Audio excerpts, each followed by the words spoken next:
புதுக்கோட்டை அரசு திட்டங்களை கூட்டமைப்புடைய தலைவர் ஐயா அவர்கள் வெளியிட அறக்கட்டளை தலைவர் அவர்கள் மற்றும் காமராஜ் ஐயா அவர்கள் பெற்றுள்ளார்.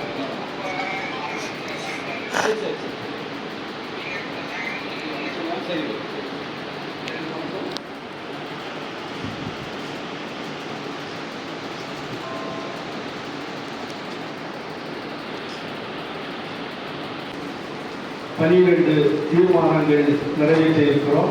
அவர்கள் வாசிப்பும்படி கேட்கிறோம்.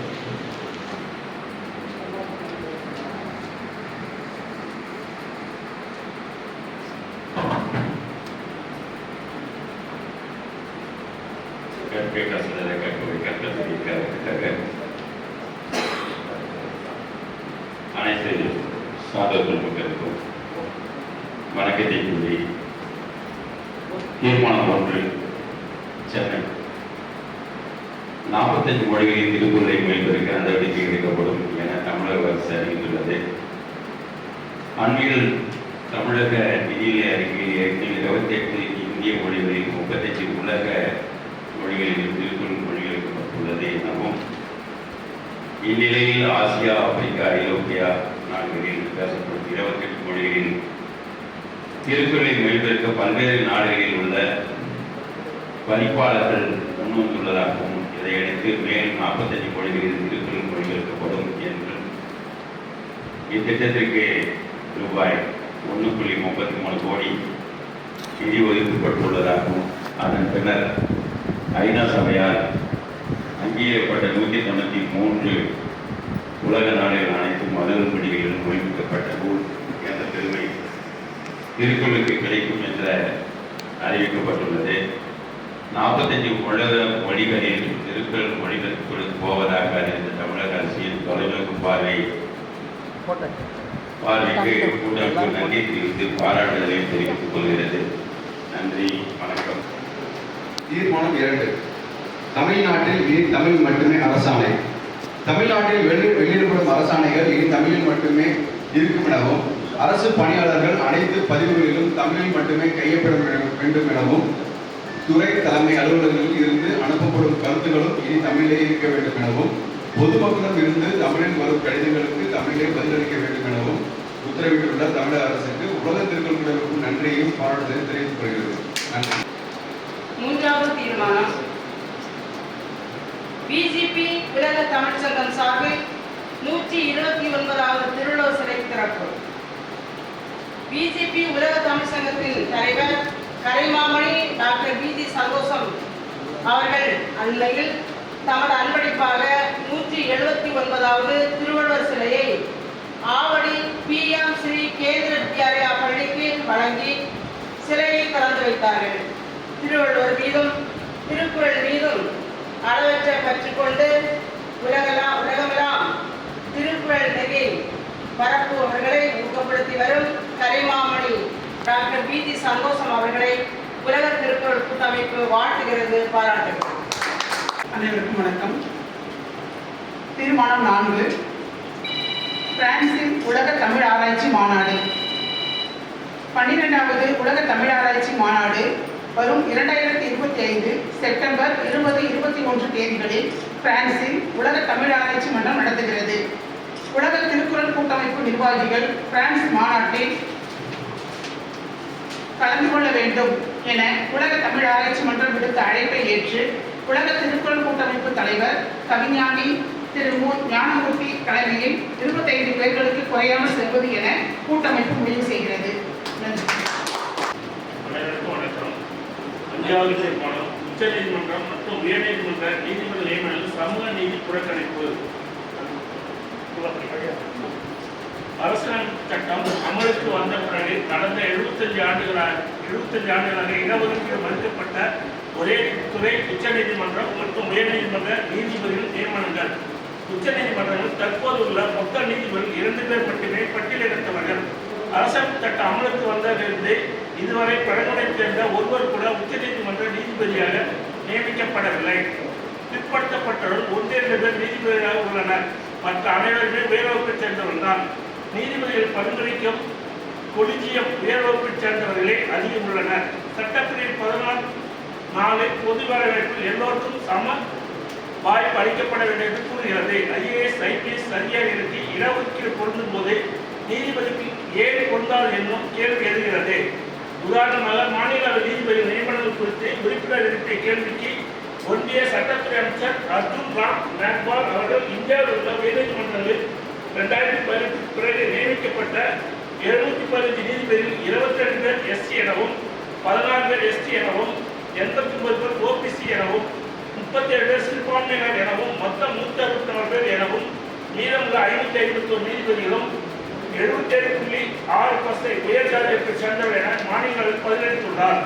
இடஒதுக்கீட்டை ஒன்றிய அரசு சரியாக பின்பற்றதால் பிற்படுத்தப்பட்ட மக்களின் உரிமைகள் மறுக்கப்பட்டு அவர்களுக்கான வாய்ப்புகள் நிராகரிக்கப்பட்டுள்ளன.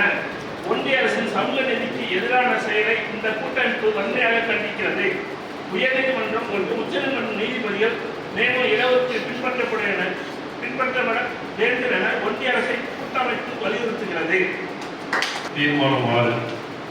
வங்கிகளில் தங்க நகைக்கடன் பெற இந்திய ரிசர்வ் வங்கி RBI விதி திருத்தங்கள் விதிமுறைகளை உடனே திரும்ப பெற கோருதல்.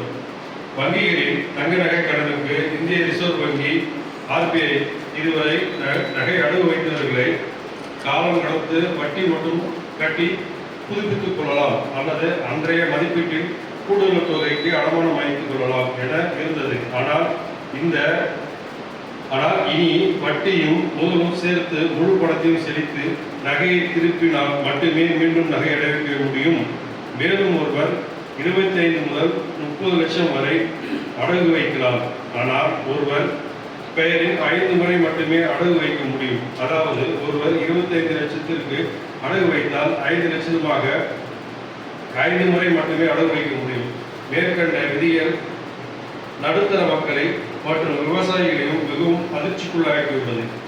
இந்த புதிய விதிமுறைகளை கந்துவட்டிக்காரர்களிடமும் அடகு வைத்த நகைகளை மீட்டு அன்றைய சந்தை விலைக்கே விட்டு வருகிறோம் என்று விளம்பரப்படுத்தும் பைனான்ஸ் நிறுவனங்களையும்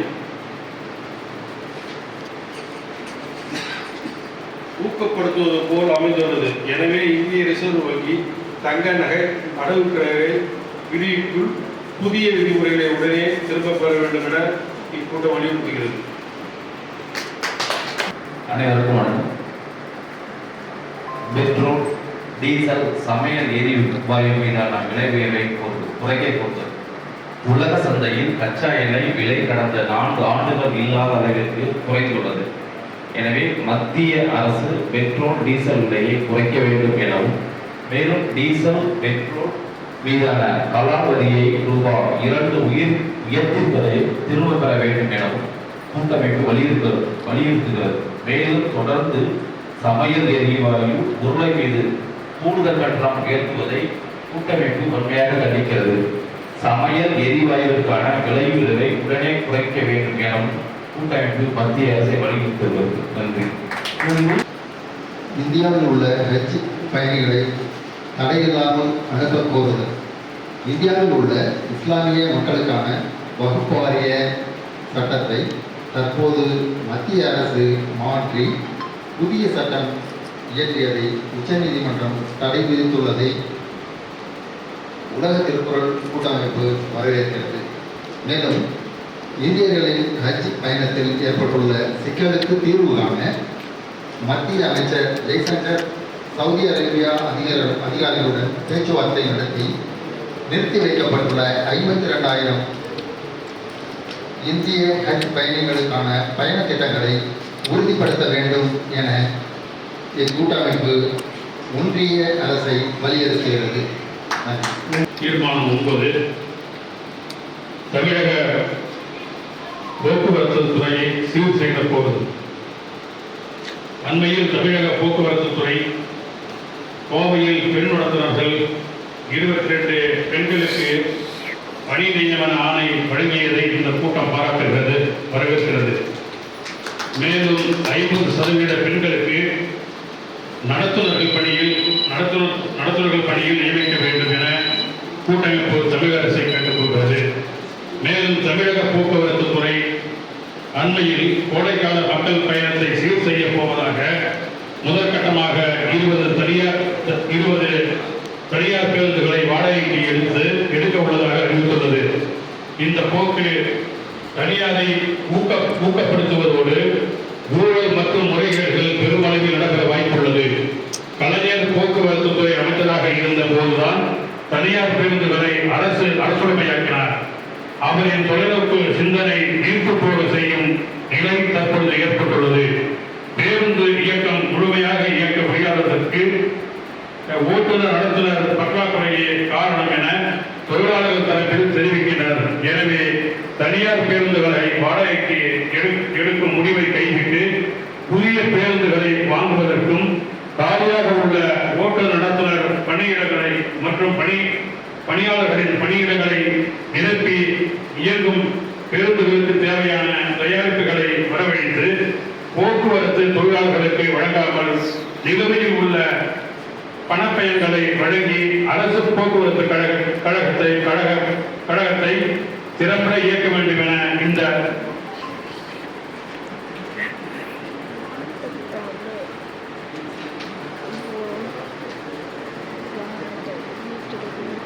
இந்த கூட்டம் தமிழக அரசை வலியுறுத்துகிறது.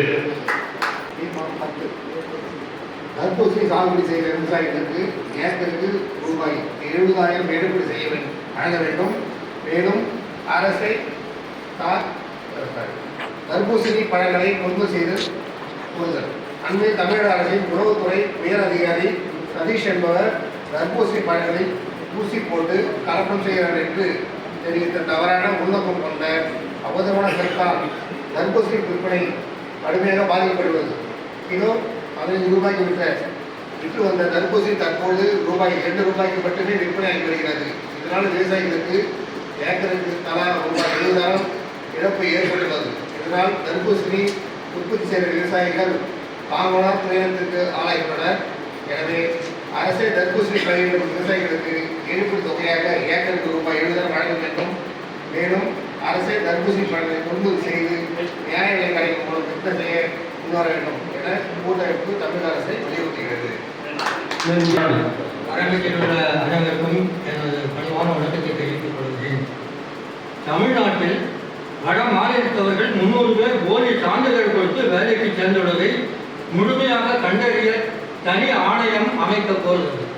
அண்மையில் மத்திய அரசு நிறுவனங்களான ரயில்வே, வங்கிகள், அஞ்சலகங்கள், மத்திய ரிசர்வ் போலீஸ், படை போன்றவற்றில் தமிழ்நாட்டில் 10ஆம் வகுப்பு படித்ததாக போலி சான்றிதழ் கொடுத்து வேலையில் சேர்ந்துள்ளதாக சுமார் 300 வட மாநிலத்தவர்கள் கண்டுபிடிக்கப்பட்டுள்ளனர். இன்னும் கடுமையாக ஆய்வு செய்தால் லட்சக்கணக்கான வட மாநிலத்தவர்கள் போலி ஆவணங்கள் மூலம் பல்வேறு நிறுவனங்களில் வேலையில் சேர்ந்திருப்பது தெரிய வரும். எனவே தமிழ்நாட்டில் படித்துவிட்டு பல லட்சம் இளைஞர்கள் வேலை இல்லாமல் இருக்கும் நிலையில் போலி சான்றிதழை கொடுத்து வேலையில் சேர்ந்துள்ள மோசடியை ஆணையம் அமைக்க வேண்டும் என கூட்டமைப்பு தமிழக அரசை வலியுறுத்துகிறது. நன்றி, வணக்கம். அனைவருக்கும் வணக்கம். தீர்மானம் 12 கூட்டமைப்பின் செயல்பாடுகளை மேலும் செம்மைப்படுத்த நிர்வாகக் குழுவின் ஒப்புதல் பெற்று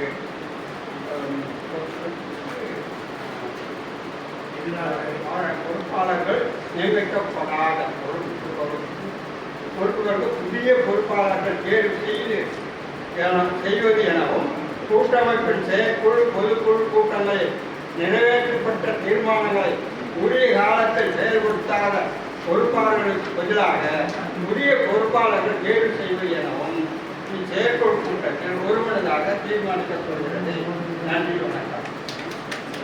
தனித்திறமைகளை வெளிக்கொணரவும் மாவட்ட, மாநில, இந்திய அளவில் நடைபெறும் போட்டிகளில் கலந்து கொண்டு பரிசுகள் பெறவும் அதன் மூலம் தொலைக்காட்சி உள்ளிட்ட நவீன ஊடகங்களில் வாய்ப்பு பெறவும் வாரம் ஒரு நாள் ஞாயிற்றுக்கிழமை தோறும் 1 மணி நேரம் பல்துறை திறன் மேம்பாட்டு அரங்கம் நடத்த வேண்டும். பேச்சு, பாடல், கவிதை, சிறுகதை, புதறிவு, வாசிப்பு, ஒப்புவித்தல், நடனம், குறுநாடகம், மாறுவேடம், நகைச்சுவை, அறிவியல், மருத்துவம், ஓவியம் மற்றும் மக்கள் விருப்பமுள்ள கிராமிய கலைகள் இவற்றில் எந்த துறையில் ஆர்வம் உள்ளவர்களானாலும் பல்துறை திறன் மேம்பாடு அரங்கில் கலந்து கொண்டு தங்கள் திறமைகளை வெளிப்படுத்தலாம். உலகறியச் செய்யலாம். வாரந்தோறும் அவர்கள் பெறும் மதிப்பெண் அடிப்படையில் 4வது ஞாயிற்றுக்கிழமை நிகழ்வின் முடிவில் ஊக்கப் பரிசுகள் வழங்கி சிறப்பிக்கப்படும். ஆண்டுக்கு ஒருமுறை மாவட்ட, மாநில, இந்திய அளவில் பல்துறை திறன் மேம்பாட்டுப் போட்டிகள் நடத்தப்பட்டு ஊக்கப் பரிசுகள் வழங்கி